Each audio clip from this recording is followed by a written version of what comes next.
agar doa yang kita mohonkan kepada Allah bisa sampai kepada Allah Subhanahu wa ta'ala dan segera mendapatkan ijabah, maka jangan sampai lupa ketika berdoa itu untuk senantiasa menyertai doa yang kita panjatkan tersebut dengan bersolawat kepada junjungan kita Nabi Muhammad sallallahu alaihi wasallam.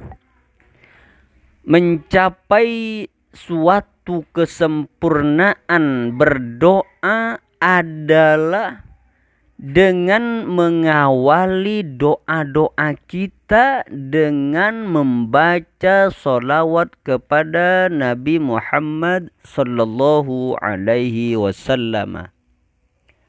Demikian pula ketika kita mengakhiri doa yang kita mohonkan kepada Allah Subhanahu wa ta'ala, maka hendaknya kita juga membaca solawat kepada Nabi Muhammad sallallahu alaihi wasallam.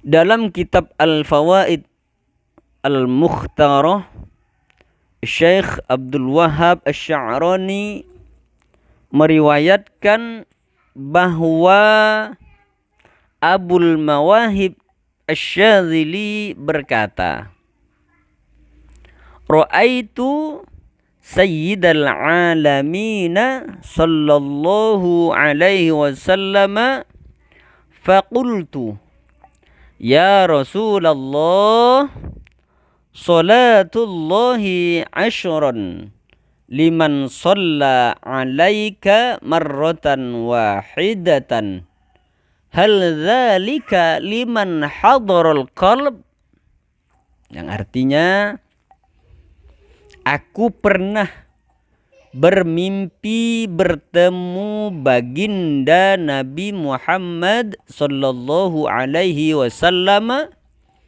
Aku bertanya, ada hadis yang menjelaskan 10 rahmat Allah Subhanahu wa ta'ala diberikan bagi orang yang berkenan membaca solawat.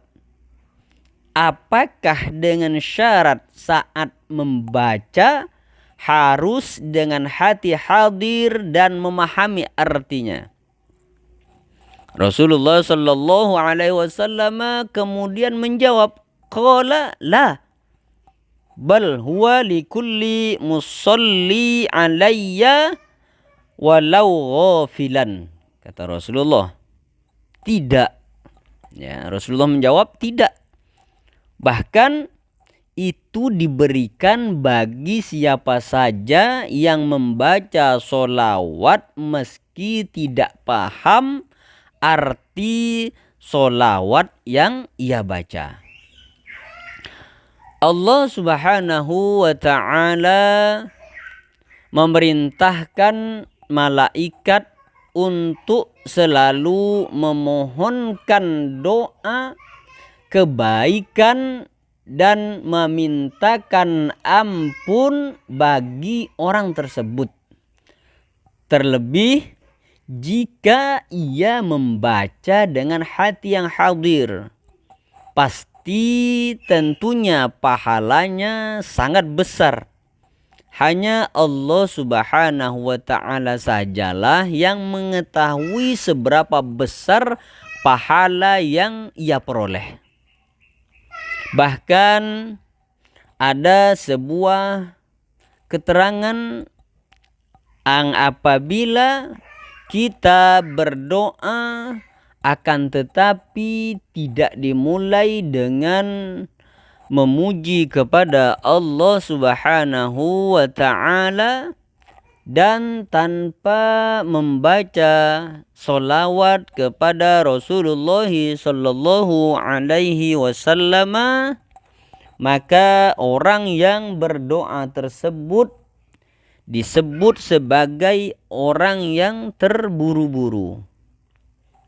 Sebagaimana yang disebutkan dalam salah satu hadis, Rasulullah sallallahu alaihi wasallam pernah bersabda yang maksudnya baginda Nabi Muhammad sallallahu alaihi wasallam mendengar ada seseorang yang sedang berdoa tetapi tidak dibuka dengan memuji Allah Subhanahu wa ta'ala dan tanpa membaca solawat kepada Rasulullah sallallahu alaihi wasallam. Kemudian Rasulullah sallallahu alaihi wasallam berkata, orang ini terburu-buru. Begitu juga disebutkan summa da'ahu faqala lahu aw li ghairihi idza shalla ahadukum falyabda'u bitahmidi rabbih subhanahu wa ta'ala wathana'i alaihi thumma yusalli 'alan nabiy sallallahu alaihi wasallam thumma yad'u ba'du bima syaa. Rawahu Abu Daud wa Tirmidzi.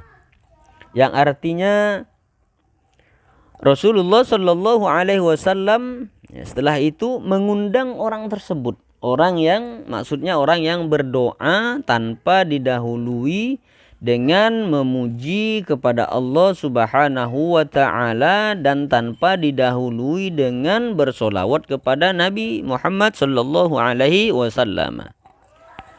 Lalu ia atau orang lainnya dinasihati, jika di antara kalian berdoa maka harus diberi pujian kepada Allah Subhanahu wa ta'ala, kemudian membaca solawat, lalu berdoalah sesuai dengan apa yang dikehendaki.